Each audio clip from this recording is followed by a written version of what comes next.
Hello दोस्तों, स्वागत है आप सभी का। कैसे हैं आप सभी दोस्तों। आज आपके सामने मैं लेके आया हूँ यूकेपीएससी का जो अपर पीसीएस का मेंस एग्ज़ाम आज से शुरू हो चुके हैं। तो आज दो पेपर हुए थे। पहला पेपर था भाषा लैंग्वेज का और सेकंड पेपर था इतिहास का यानी कि हिस्ट्री का। तो हिस्ट्री का पेपर इसके बाद मैं आप लोगों के लिए अपलोड कर दूंगा, लेकिन अभी हम बात करेंगे हिंदी पेपर की। दोस्तों, अगर आप लोग चाहते हैं आने वाले समय में अपर पीसीएस का एग्ज़ाम देने की सोच रहे हैं और तो फिर आप लोगों के लिए क्लास इंपॉर्टेंट रहेगी, क्योंकि इसमें हम देखेंगे कि किस तरीके के क्वेश्चन हैं जो कि आज के एग्ज़ाम में पूछे गए हैं और आप लोग अपने अकॉर्डिंग आने वाले समय में अपने लेवल को देखते हुए या फिर क्वेश्चन को लेवल को देखते हुए आने वाले समय में नेक्स्ट ईयर जो पेपर होगा 2023-24 में, तो वहाँ पर इसकी तैयारी को बेहतरीन कर सकते हैं। तो आप लोगों के लिए इंपॉर्टेंट क्लास रहेगी। तो चलिए वीडियो को शुरू करते हैं। इसमें हम बात करेंगे लैंग्वेज है जो कि हिंदी भाषा का है। तो प्रश्न पत्र पहला है, आप लोग यहाँ पर देख सकते हैं। इंस्ट्रक्शन की अगर हम बात करेंगे दोस्तों, तो 300 नंबर का क्वेश्चन पेपर होता है हिंदी, ये जो भाषा का सब्जेक्ट है, और 3 घंटे का समय इसमें दिया जाता है। ये बात आप लोगों को ध्यान में रखनी है। और यहाँ पर ये जो भाषा वाला पेपर होता है दोस्तों, ये क्वालिफाइंग होता है, यानी कि इसमें 35% लाना अनिवार्य है। अगर आप लोगों के 35% आते हैं तो ही आपकी जो अन्य कॉपियाँ हैं वो चेक होंगी और आप लोगों का रिजल्ट जारी होगा। अगर आप लोगों का पहला पेपर 35% नहीं आती है हिंदी में, तो आप लोग डिसक्वालीफाई माने जाएंगे। तो 300 का 35% होता है 105 नंबर, यानी कि 300 में से 105 नंबर लाना इसमें अनिवार्य है। अन्य जितने भी पेपर हैं वो अनिवार्य नहीं है, लेकिन ये जो भाषा वाला सब्जेक्ट है ये अनिवार्य वाला सब्जेक्ट होता है। तो अब हम देखते हैं, यहाँ पर देख लेंगे दोस्तों। पहला पार्ट हम देखते हैं। तो इसमें टोटल 4 पार्ट हैं, लेकिन अभी हम पहले पार्ट की बात करेंगे। और इसमें इस भाग में कुल 15 प्रश्न हैं और सभी अनिवार्य हैं और सबके अंक उनके सामने अंकित हैं, यानी कि 15 क्वेश्चन हैं भाग 1 में और सभी प्रश्न अनिवार्य हैं, एक भी क्वेश्चन छोड़ना नहीं है और सभी के अंक उनके सामने लिखे होंगे। तो पहला क्वेश्चन आप लोगों के सामने है, जिस वाक्य में एक उद्देश्य और एक ही विधेय हो उसे रचना की दृष्टि से कौन सा वाक्य कहा जाएगा। तो 20 शब्द में आप लोगों ने लिखना है। इस बात को भी ध्यान में रखना है कि शब्द सीमा 20 से बहुत ज़्यादा नहीं होनी चाहिए और बहुत कम भी नहीं होनी चाहिए। और ये 1 नंबर का क्वेश्चन पेपर में आप लोगों का आया है। अगला क्वेश्चन है, मुझे पता ही नहीं चला कि तुम कब आए, रचना की दृष्टि से यह कौन सा वाक्य है। तो उत्तर सीमा 20 शब्द की है और 1 नंबर का क्वेश्चन ये पूछा गया है। तो आप लोगों ने ये प्री लेवल में पढ़ा होगा, ये सारी चीज़ें वाक्य के प्रकार, तो ये सभी चीज़ें वहाँ पर पूछी गई हैं, लेकिन यहाँ पर हमको लिखना पड़ता है। ये कोई टिक मार्क वाला ऑप्शन नहीं है। इसमें हम लोगों को जो हमारी मेमोरी है उसके अकॉर्डिंग जो भी पता है वो सारी चीज़ें हम लोगों ने वहाँ पर लिख देनी पड़ती है। दोस्तों, तीसरे क्वेश्चन की अगर हम बात करेंगे तो निम्नांकित वाक्यों को प्रश्नवाचक बनाइए। सूर्य पूरब से निकलता है, इसका हमको प्रश्नवाचक बनाना है और इसको भी 20 शब्द में लिखना है शब्द, और 1 नंबर का क्वेश्चन ये है। तो सभी 1 नंबर के क्वेश्चन यहाँ पर अभी देखने को मिल रहे हैं आप लोगों को। 20 वर्ड लिमिट है जो कि इसकी देखने को मिल रही है। उसने लक्ष्य पाने के लिए हर संभव प्रयत्न किए, वाक्य को नकारात्मक अर्थ में बदलिए। 5वां क्वेश्चन है, उसने सोते जागते करवटें बदलते रात काट दी, उपयुक्त वाक्य में विराम चिन्ह लगाइए। तो यहाँ पर आप लोगों को विराम चिन्ह लगाना है। अगला क्वेश्चन है, उद्धरण चिन्ह कितने प्रकार के होते हैं, उनके सूचक निशान बनाइए। तो यहाँ पर उद्धरण चिन्ह भी आप लोगों से पूछ लिया गया है। 7वां क्वेश्चन आपके सामने है, निम्नांकित वाक्य को शुद्ध कीजिए। एक अशुद्ध वाक्य आपके सामने दिया है, महामारी बढ़ने की संभावना है, इसको आप लोगों ने शुद्ध करके लिखना था। 8वां क्वेश्चन है, वहाँ अनाधिकृत प्रवेश का निषेध था, इस वाक्य को शुद्ध रूप में लिखना है। अभी 1 नंबर वाले क्वेश्चन आप लोगों के सामने हैं। जल के महत्व को दर्शाने वाला एक स्लोगन लिखना है। अगला क्वेश्चन, स्लोगन की कोई 2 विशेषताएं लिखनी हैं। ये सभी क्वेश्चन अभी तक 1 नंबर के हैं। 10 क्वेश्चन 1 नंबर के हैं, शब्द सीमा 20 नंबर की। अब 2 नंबर का क्वेश्चन आ गया है और शब्द सीमा यहाँ पर भी 20 शब्द है। 11वें का पहला देखो, आकृति का पर्यायवाची नहीं है। 4 ऑप्शन आप लोगों के दे रखे थे, इनमें से बताना था कि पर्यायवाची कौन सा नहीं है। दूसरा है, उचित का समानार्थी शब्द है, उपयुक्त, सम्यक, उपरोक्त या फिर अनुसूचित।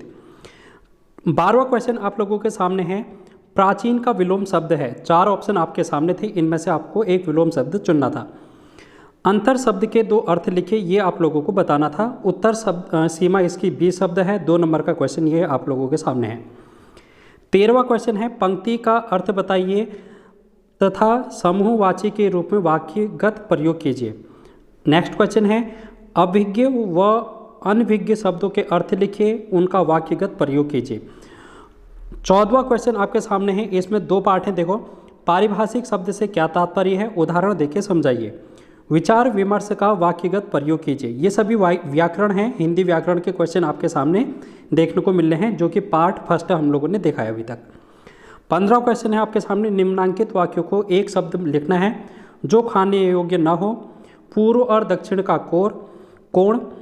अगला क्वेश्चन इसमें है, इसका पार्ट सेकंड है। देखो, निम्नांकित संज्ञाओं को संक्षिप्त अक्षर में लिखे। संयुक्त राष्ट्र संघ और काशी हिंदू विश्वविद्यालय, इसको आप लोगों ने संक्षिप्तीकरण करके लिखना था। तो ये पार्ट फर्स्ट है, जिसमें 15 क्वेश्चन हम लोगों ने डिस्कस कर लिए।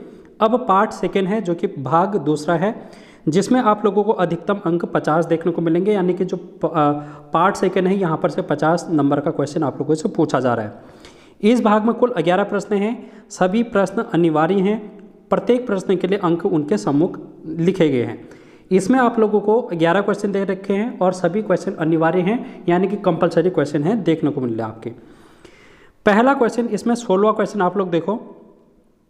उद्गम के आधार पर हिंदी के कितने शब्द भेद हैं, प्रत्येक का एक एक उदाहरण लिखिए। ये क्वेश्चन पेपर आप लोगों को देखने को मिल रहा है। 5 नंबर का प्रश्न है, 50 वर्ड लिमिट है यहाँ पर, यानी कि शब्द सीमा 50 है और 5 नंबर का क्वेश्चन है। 17वां क्वेश्चन, रूढ़ और यौगिक शब्दों का भेद समझाते हुए किन्हीं 4 यौगिक शब्दों का उल्लेख कीजिए। अगला क्वेश्चन है, निम्नलिखित शब्दों की शुद्ध रूप लिखना है। व्यावहारिक, उपरोक्त, अनाधिकृत, उत्कृष्ट, ज्ञापन, इन सभी का आप लोगों को शुद्ध रूप लिखना था, यानी कि शुद्ध वर्तनी वाला क्वेश्चन पूछ लिया गया है। अगला क्वेश्चन है, अति और अधि उपसर्ग लगाकर कोई 3 और आई प्रत्यय लगाकर कोई 2 शब्द अर्थ लिखने हैं। उत्तर सीमा 50 शब्द और 5 अंक का ये क्वेश्चन आपके सामने है। 20वां क्वेश्चन आपके सामने है, स्वर और व्यंजन के मेल से जो विकार विसर्ग में होता है उस संधि का नाम बताइए तथा कोई 3 उदाहरण यहाँ पर लिखने हैं। तत्पुरुष समास के कोई 2 उदाहरण लिखने हैं। उत्तर सीमा है आपकी 50 शब्द और 5 अंक का ये क्वेश्चन आपके सामने है। नेक्स्ट क्वेश्चन है 21वां, इसमें 2 पार्ट हैं। पहला है, यह वह किस का बहुवचन बनाइए। यहाँ पर यह वह किस, इनका बहुवचन बताना है। गागर और फोड़ा का लिंग निर्धारण करके नाम बताना है। अगला क्वेश्चन 22वां है, प्रेरणात्मक और संयुक्त पूर्वकालिक क्रियाओं के कुल 5 उदाहरण लिखना है। यानी कि यहाँ पर आप लोगों को क्रियाओं के उदाहरण देखने को मिल रहे हैं। अगला क्वेश्चन है, निम्नांकित वाक्यों का वाच्य नामांकित कीजिए। कपड़ा सिला जाता है, मुझसे यह बोझ उठाया न जाएगा, लड़का दौड़ता है, रानी ने सहेलियों को बुलाया, इस धूप में चला नहीं जाता। ये सभी 5 वाक्य हैं। इनको आप लोगों ने, इनमें कौन सा वाच्य प्रयुक्त हो रहा है ये बताना था। 5 नंबर का क्वेश्चन पेपर था और 50 शब्द है, जो कि इसकी वर्ड लिमिट दी गई थी। अब आप लोगों को अगला क्वेश्चन 24 है, निम्नलिखित का अंग्रेजी में अनुवाद करना है। एक वाक्य आप लोगों को दे रखा है, इसका अंग्रेजी में अनुवाद करना है। 20 शब्द है और 2 नंबर का ये प्रश्न है। मनुष्य के पास उसका चरित्र सबसे बड़ी शक्ति है, यही शक्ति उसे आत्मबल देती है। प्रत्येक युग में आचरण का महत्व रहता है। इसका इंग्लिश ट्रांसलेशन था, जो कि करना था। अगला क्वेश्चन हिंदी में ट्रांसलेट करना है। इंग्लिश में लिखा गया है एक वाक्य, इसका आप लोगों को हिंदी में ट्रांसलेट करना था। शब्द सीमा 30 और 3 नंबर का ये प्रश्न दिया गया था। अगला क्वेश्चन है, री right the following passage correctly. यहाँ पर आप लोगों को एक पैसेज दे रखा है अंग्रेजी में, और इसको अंग्रेजी में ही करेक्ट करके लिखना था। यानी कि इसमें गलतियाँ हैं, मिस्टेक्स हैं, इसको आप लोगों ने क्या करना था, करेक्ट करके लिखना था।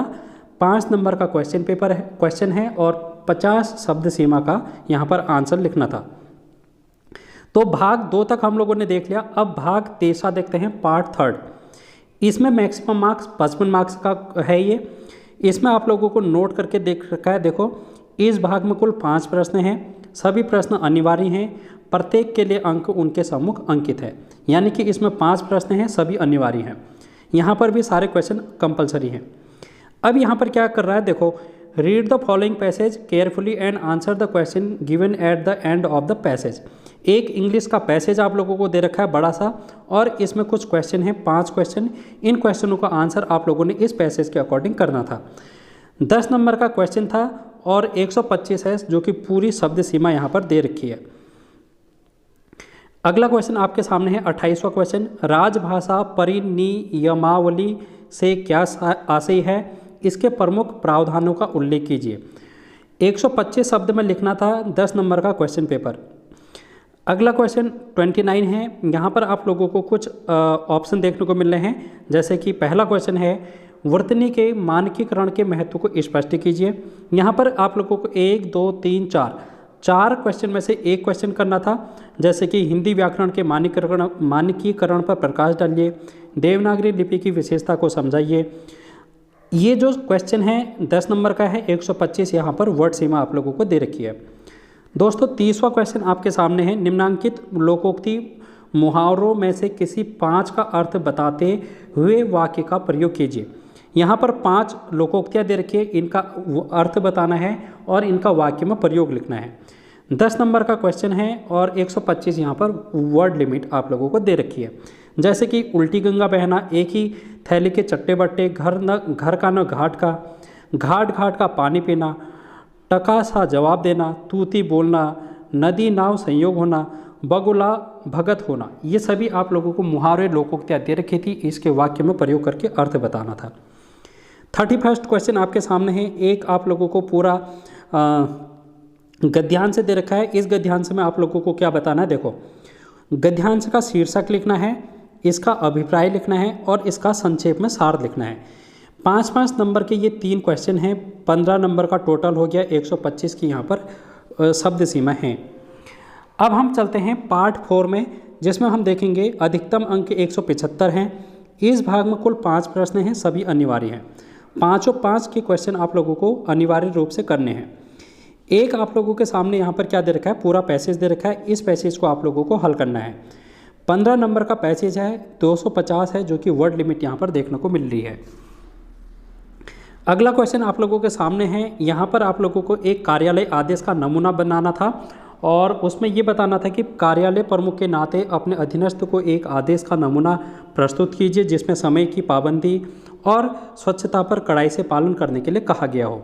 250 शब्द सीमा में इसको लिखना था। 20 नंबर का ये कार्यालय आदेश, जो कि आप लोग पढ़ते हैं कार्यालय आदेश का नमूना प्री लेवल पर, तो उसी को यहाँ पर एक नमूना दे रखा है, उसमें एक प्रॉब्लम है जिसको सॉल्व करनी है। अब यहाँ पर हिंदी कंप्यूटर से भी क्वेश्चन पूछे गए हैं, जैसे कि आप लोगों को बताना है निम्नलिखित में से किन्हीं 2 का परिचय देना है। 5 क्वेश्चन है, 5 में से कोई 2 टॉपिक पर आप लोगों ने लिखना है। 250 शब्द में 10 नंबर का क्वेश्चन है। Hardware, software, PC, database, programming language, इनके बारे में आप लोगों ने पढ़ा होगा, इनको आप लोगों ने वहाँ पर लिखना था। 35 क्वेश्चन आप लोगों के सामने हैं। किसी एक विषय का चयन करते हुए हिंदी और अंग्रेजी भाषा में निबंध लिखना है। निबंध आप लोगों को 500 शब्द में लिखना है। 55 नंबर का निबंध है, जो कि आप लोगों के लिए रहेगा। अब देखो, अभी हाल ही में जोशीमठ में त्रासदी है जो कि देखने को मिली है, तो इस पर ही एक निबंध पूछ लिया गया है। जोशीमठ भूस्खलन एक मानवजन्य त्रासदी है, न कि प्राकृतिक आपदा। यहाँ पर आप लोगों को 4 टॉपिक दे रखे हैं, 4 में से किसी एक टॉपिक पर लिखना था निबंध। उत्तराखंड का जैव विविधता, उत्तराखंड की संस्कृति और कला को दर्शाने वाले स्थल, महिला सशक्तिकरण उत्तराखंड को राष्ट्र का एक सशक्त प्रदेश बनाने के लिए एक आवश्यक कदम है। ये 4 टॉपिक है, 4 में से एक में आपको लिखना था। फिर यहाँ पर आप लोगों के सामने 36 वाला क्वेश्चन है। यहाँ पर भी आप लोगों को एक निबंध है, लेकिन यहाँ पर वर्ड लिमिट 700 है और क्वेश्चन का जो नंबर है वो 75 नंबर का क्वेश्चन आप लोगों से पूछ रहा है। यहाँ पर आप लोगों को 5 है जो कि टॉपिक देखने को मिल रहे हैं, जैसे कि सार्वभौमिक आधारभूत आय जन वितरण प्रणाली के बारे में लिखना है। सोशल मीडिया हमारे युवा को किस दिशा में लेके जाएगा, ये आपको बताना था। तो इस तरीके से उत्तराखंड सरकार, भारत सरकार द्वारा चलाए जा रहे स्वास्थ्य मिशन के बारे में लिखना है। भारतीय अर्थव्यवस्था में महिला उद्यमिता की भूमिका को आप लोगों ने लिखना था। तो दोस्तों, इस प्रकार से टोटल यहाँ पर 36 क्वेश्चन थे और 300 नंबर का ये क्वेश्चन पेपर मैंने आप लोगों को करा दिया है। तो अगर आप लोग आने वाले समय में देना चाहते हैं पेपर, तो आप लोग इस एग्ज़ाम की तैयारी करें अच्छे तरीके से। तो आप लोगों को ऑल द वेरी बेस्ट, अच्छे तरीके से तैयार होके जाएं और डिटेल में पढ़ें। मतलब हर एक चीज़ यहाँ पर बेसिक सी पूछी गई है, और जिसका बेसिक मजबूत होगा, फंडामेंटल मजबूत होगा, उसने ये क्वेश्चन पेपर अच्छे से कर लिया होगा। तो यहाँ पर आप लोग इसको देख सकते हैं, और इंस्ट्रक्शन है जो कि लास्ट पेज में यहाँ पर दे रखे हैं। तो दोस्तों आज की वीडियो में इतना ही। इसके बाद मैं आप लोगों के लिए जो दूसरा पेपर होता है इतिहास का, उसको भी डिस्कस अभी करने वाला हूँ थोड़ी देर के बाद। तो थैंक यू सो मच।